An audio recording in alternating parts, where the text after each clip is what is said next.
Барлығыңызға сәлем достар, сіздермен бірге мен Алла. Бүгін осындай торт жасайтын боламыз. Жарты сағаттың ішінде дайын болады. Өте дәмді, жұмсақ дәмі ауызда ерейді. Ал ендеше бастаймыз. Бізге бір ыдысқа жұмыртқаны салып аламыз. Сосын қантты салып, жақсылап араластырамыз.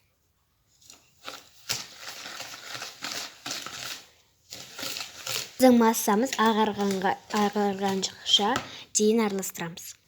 Енді ерітілген сары май құямыз. Және де тағы да жақсылап араластырамыз. Енді осының үстінен айран құямыз. Айранның температурасы маңызды емес, менікі салқын. Енді тағы жарты шай қасық ас содасын қосамыз. Тағы да жақсылап араластырамыз. Енді қазір елекке ұнды салып қойдым. Оның үстіне какаоны қосып,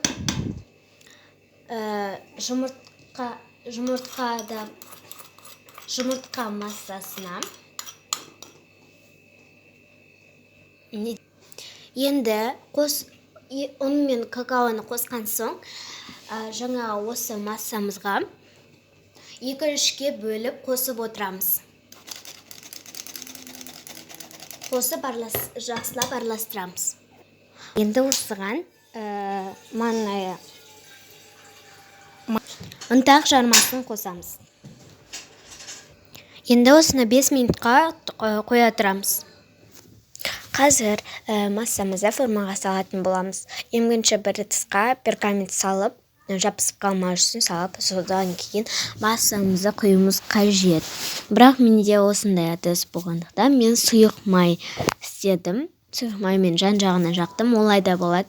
Духовкаға 180 градусқа жарты сағатқа 30 минутқа қоясыздар. Достар, бізде осындай дәмді, жұмсақ, осындай пирог шықты. Дәмі ауызда ерейді, яғни торт. Өте дәмді болып, бір жасағаннан да сәтті шығады.